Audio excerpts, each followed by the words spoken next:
Kalau ini kan maning ya lur.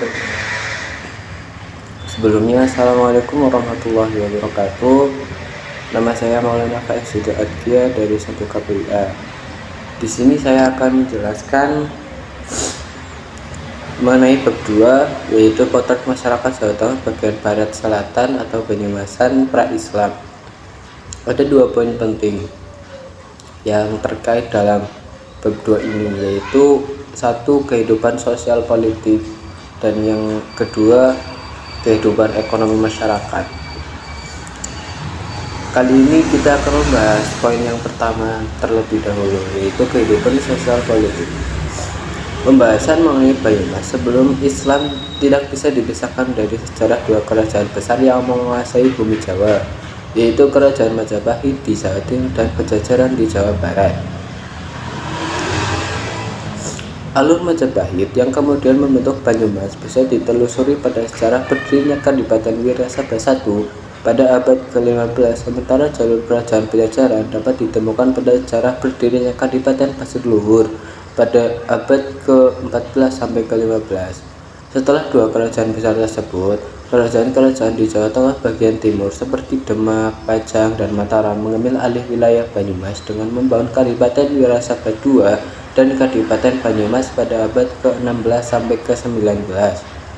Dengan demikian, Banyumas sebenarnya hanyalah merupakan kota kabupaten yang merupakan bagian dari baik Kerajaan Majapahit, Pajajaran, maupun kerajaan-kerajaan di Jawa Tengah bagian timur.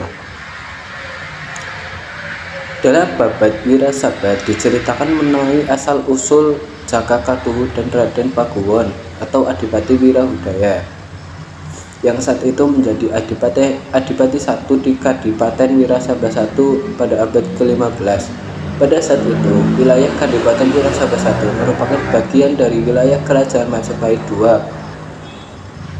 di tahun 1429 sampai 1522, tepatnya pada masa pemerintahan Prabu Kertabumi Brawijaya V pada tahun 1468 sampai 1478. Kadipaten Wirasaba I di bawah pimpinan Adipati Wirahudaya adalah kadipaten yang tentram dan makmur. Bahkan pada masa kepemimpinan Adipati Anom Wirautama atau Adipati II, wilayah Kadipaten Wirasaba I mencapai Gunung Sindoro Sumbing. Sementara dalam babat Pasir Luhur, napak tilas Banyumas bisa dilacak pada zaman Kerajaan Pakuan Parahiang atau Perjajaran di Jawa Barat bagian timur, tepat pada masa kepemimpinan Sri Prabu Langgawesi Dewa Niskala pada tahun 1466 sampai 1474 dan putranya Sri Prabu Langgawastu Ratu Purana Jayadewata pada tahun 1474 sampai 1513. Dari Sri Prabu Langgawastu inilah lahir 4 putra yang salah satu dari keempatnya menjadi bagian dari cerita Pasir Luhur. Keempat putra tersebut adalah yaitu 1. Raden Harya Banyak Cakra, 2. Raden Harya Banyak Blabur, 3. Raden Harya Banyak Ngampar, dan 4. Raden Dewi Rena Pamekas. Dari keempat putra Sri Prabu Langgawastu, sosok Raden Harya Banyak Catra atau bisa disebut Lutung Kasarung atau Kamandaka menjadi identitas penting sebagai alat penghubung silsilah Kadipaten Pasir Luhur atau wilayah Purwokerto Barat dan Kerajaan Pajajaran. Berdasarkan tulisan Van der Meulen, sejarah Banyumas sebenarnya bisa dikaitkan dengan cerita sejarah Kerajaan Galuh Purba sekitar tahun 78 Masehi yang didirikan oleh para pendatang dari Tanah Kutai melalui pantai Cirebon dan menetap di pedalaman Gunung Slamet, Gunung Ciremai, dan lembah Sungai Serayu. Van der Meulen memperkirakan bahwa nama kerajaan Galuh Purba adalah Galuh Sinduala atau Bojong Galuh dan beribu kota di daerah Medanggili. Antara abad 1 sampai dengan 6, sebenarnya banyak nama-nama kerajaan yang memakai kata Galuh. Selain Galuh Purba, Namun jika dilihat dari luasnya wilayah kekuasaan Galuh Purba, sangat mungkin kerajaan-kerajaan tersebut menjadi bagian dari wilayah kerajaan besar Galuh Purba. Kerajaan-kerajaan tersebut adalah satu kerajaan Galuh Rahyang yang berlokasi di Brebes beribu kota di Medang Pangremesan. Dua kerajaan Galuh Kalongan berlokasi di Roban beribu kota di Medang Pangremesan. Tiga kerajaan Galuh Laleyan berlokasi di Cilacap beribu kota di Medang Kamulan. Empat kerajaan Galuh Tanduran berlokasi di Pananjung beribu kota di Bagolo. Lima kerajaan Galuh Kumara berlokasi di Tegal beribu kota di Medang Kamulian. Enam kerajaan Galuh Pataka berlokasi di Nanggalacah beribu kota di Pataka. Tujuh kerajaan Galuh Negara Tengah berlokasi di Cineang beribu kota di Bojong Lopang. 8 kerajaan Galuh Imbanagara berlokasi di Barunai atau Pabuaran beribu kota di Imbanagara. 9 kerajaan Galuh Kalingga berlokasi di Bojong beribu kota di Karangkamulian. Salah satu alasan bahwa ke-9 kerajaan Galuh di atas adalah bagian dari wilayah kekuasaan Galuh Purba adalah wilayah kerajaan Galuh Purba yang meliputi Indramayu, Cirebon, Brebes, Tegal, Pemalang, Bumiayu, Banyumas, Cilacap, Purbalingga, Banjarnegara, Kebumen, dan bahkan ada yang menyebut sampai Kedu, Kulon Progo, hingga Purwodadi. Transformasi kekuasaan dari Tarumanegara, Galuh Kawali, Galuh, dan beberapa abad selanjutnya melahirkan imperium baru di tanah Jawa, yaitu kerajaan Pajajaran, sehingga jika ditarik ke atas, sebenarnya sejarah kerajaan di wilayah Banyumas atau Galuh Purba jauh lebih tua daripada kerajaan Pajajaran.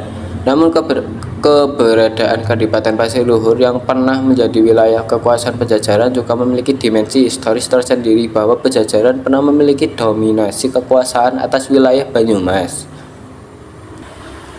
Berdasarkan uraian di atas, secara sosial politis, Banyumas sebenarnya menjadi embrio lahirnya beberapa imperium besar yang pernah menjadi penguasa tanah Nusantara, khususnya Jawa.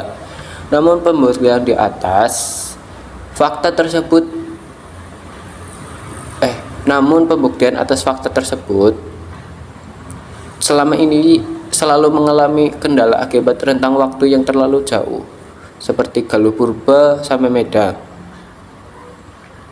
Karenanya, pembahasan mengenai sejarah sosial politik Banyumas biasanya dimulai sejak Banyumas menjadi wilayah periferi dalam beberapa kerajaan besar seperti Pajajaran, Majapahit, Demak, Pajang, maupun Mataram. Dalam posisi hanya sebagai sebuah wilayah kabupaten yang berada dalam kekuasaan kerajaan, tidak banyak peran sosial politis yang bisa dimainkan oleh masyarakat Banyumas atau Wirasaba dan Pasir Luhur. Selain menjalankan kebijakan dari pemerintah pusat atau kerajaan, selain itu kondisi geografis wilayah Banyumas yang terisolasi oleh pegunungan di sepanjang utara hingga selatan semakin menjadikan Banyumas tidak strategis untuk menjadi pusat kegiatan sosial politik pada waktu itu. Padahal dari sisi potensi ekonomi yang bisa dihasilkan, Banyumas adalah daerah yang sangat subur, sehingga mampu menghasilkan banyak produk pertanian dan perkebunan. Oke, kita lanjut ke poin B atau poin yang kedua, yaitu kehidupan ekonomi masyarakat. Dari sisi kondisi alam, seluruh daratan di Pulau Jawa dikenal dengan kesuburan tanah dan curah hujannya yang tinggi. Faktor alam inilah yang kemudian membuat masyarakat di Pulau Jawa mampu mengembangkan budidaya pertanian lahan basah dengan ekspedisi hasil pertanian yang unik antara satu daerah atau desa dengan daerah yang lain. Beberapa daerah yang dikeliling atau diapit oleh beberapa pegunungan vulkanik serta dataran-dataran tinggi bahkan cenderung terisolasi dari pengaruh sosial politik dunia luar. Pada masa pra-Islam dan kolonialisme Eropa masuk ke Pulau Jawa, masyarakat hanya bertumpu pada sungai-sungai sebagai sarana penghubung antara masyarakat di satu daerah dengan daerah lain. Bahkan jauh pendeknya aliran sungai di Pulau Jawa turut membentuk mata rantai kekuasaan yang ada kala itu. Sebagai contoh, misalnya aliran sungai Brantas dan Begawan Solo yang dijadikan sarana penghubung jarak jauh oleh masyarakat. telah berhasil membentuk pusat kerajaan besar yaitu Majapahit dan Mataram. Sementara sungai-sungai yang lain yang umumnya beraliran pendek tidak mampu membentuk relasi masyarakat dalam skala besar sehingga di sisi kekuasaan yang terbangun juga relatif kecil.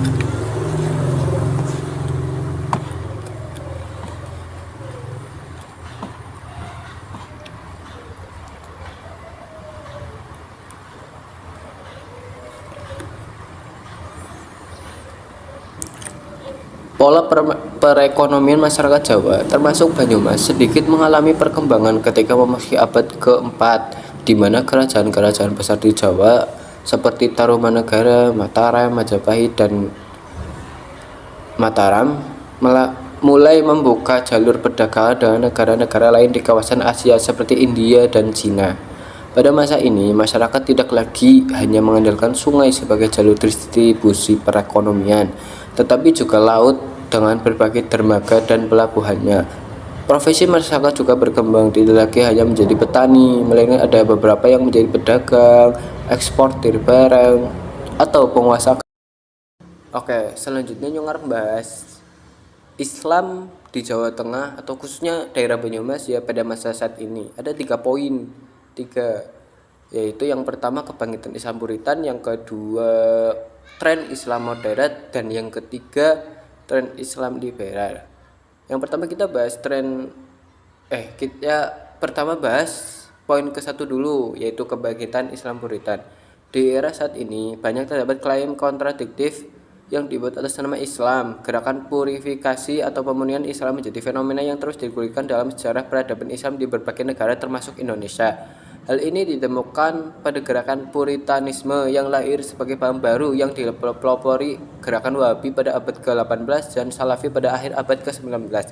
Gerakan ini bahkan masih aktif hingga abad ke-21 ini.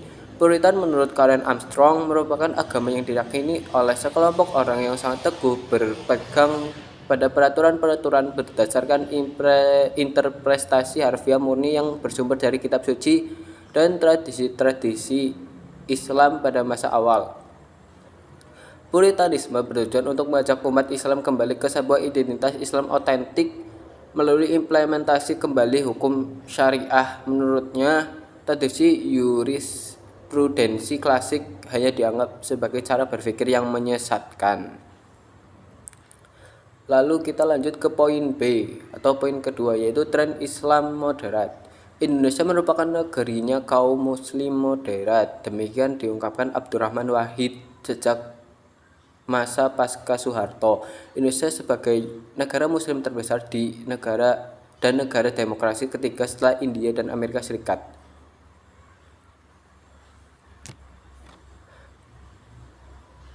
Diharapkan dapat memainkan peran lebih besar di dalam menyebarkan Islam wa tasyiyah.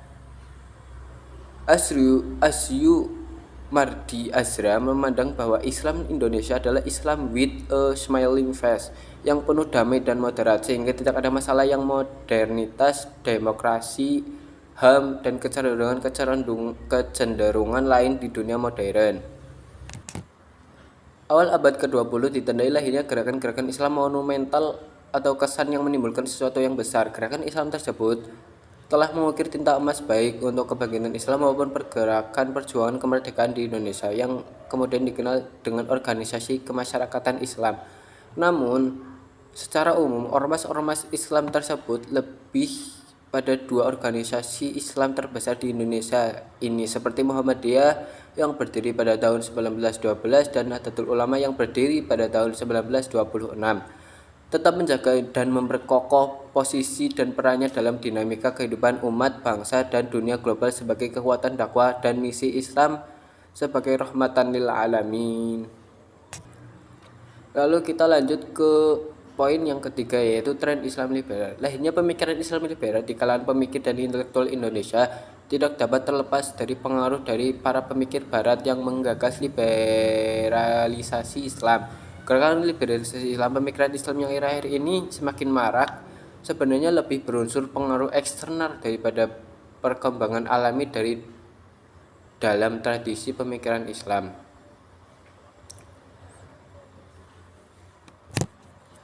Pengaruh para pemikir barat ini sangat pesat merasuk, terutama melalui dua buku yang mengupas secara khusus keterkaitan Islam dengan liberalisme. Buku tersebut adalah Liberal Islam, A Source Book, hasil syutingan Carles Kurzman, dan karya Leonard Binder berjudul Islamic Liberalism, A Critique of Development Ideologies. Fakta ini didukung oleh seorang lagi penulis dan pendukung Islam liberal, yaitu Greg Barton dalam bukunya Gagasan Islam Liberal di Indonesia.